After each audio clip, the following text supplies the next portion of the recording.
Sampurasun salam rahayu untuk semuanya. Mari kita bongkar rahasia terdalam surat An-Nas.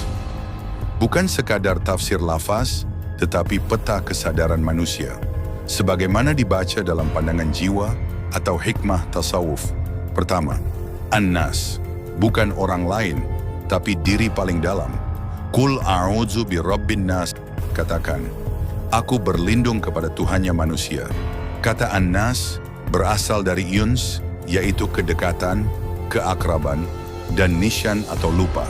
Maka An-Nas adalah makhluk yang paling dekat dengan Tuhan. Namun paling mudah lupa akannya. Rahasia pertama, An-Nas bukan sekadar umat manusia di luar sana. Ia adalah kesadaran diri yang sering lupa akan asalnya. Surat ini tidak sedang bicara tentang musuh eksternal, tapi krisis batin manusia. Kedua, 3 lapisan Tuhan, Rob, Malik, Ilah, yakni 3 level kesadaran diri. Pada kata Rob Innas, artinya pengasuh kesadaran. Rob bukan hanya Tuhan pencipta, tapi yang membimbing proses tumbuh. Ini adalah fase manusia yang masih belajar hidup, masih dibentuk oleh keadaan, ujian, dan pengalaman. Secara batin, aku masih merasa dikendalikan oleh hidup. Pada kalimat Malikin As, maknanya Raja Kesadaran. Malik adalah pemilik kuasa. Ini adalah fase saat manusia mulai sadar. Aku punya pilihan. Aku tidak sepenuhnya korban. Namun di sini ego sering menyamar sebagai raja. Banyak manusia berhenti di level ini, merasa berkuasa dan merasa benar. Pada kalimat Ilahinnas, maknanya sumber penyembahan. Ilah adalah yang disembah, yang dituju, atau yang dicintai. Disinilah rahasia besar. Manusia selalu menyembah sesuatu, entah Tuhan, ego, trauma, masa lalu, harta, atau citra diri. Surat An-Nas bertanya diam-diam, siapa sebenarnya ilahmu?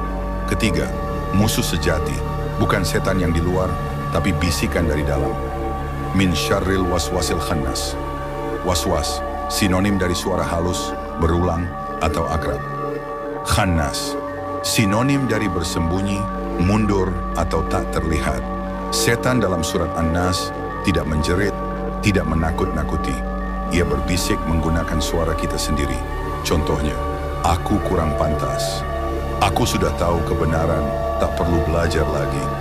Ini kan demi kebaikan. Itulah setan paling berbahaya, yang menyamar sebagai pikiranmu sendiri.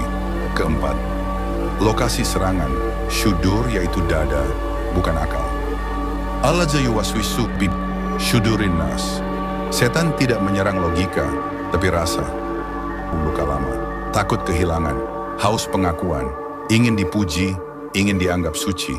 Karena itu, orang pintar bisa tersesat, orang berilmu bisa sombong, orang rajin ibadah bisa lupa diri.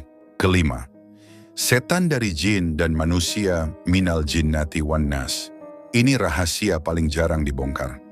Setan bisa berupa manusia, guru yang menanam ketergantungan pemimpin yang menumbuhkan ketakutan, pasangan yang mematikan kesadaran, bahkan suara batin yang kita rawat sendiri.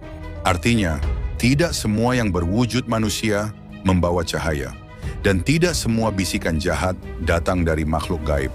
Keenam, mengapa An-Nas adalah surat terakhir Al-Quran?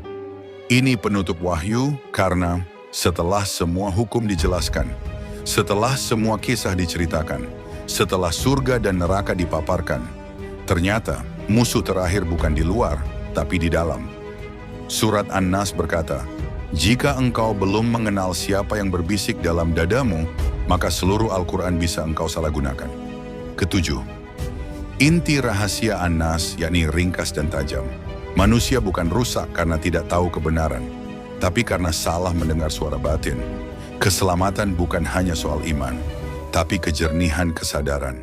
Penutup bisikan kebenaran, bukan setan yang menyesatkanmu, melainkan pikiran yang tak pernah kau sadari asalnya. Dan perlindungan sejati, bukan mengusir setan, tetapi kembali mengenal siapa dirimu sebelum lupa. Semoga bisa dimengerti. Jika kamu mengerti, maka bagikanlah, agar sama-sama tercerahkan. Terima kasih.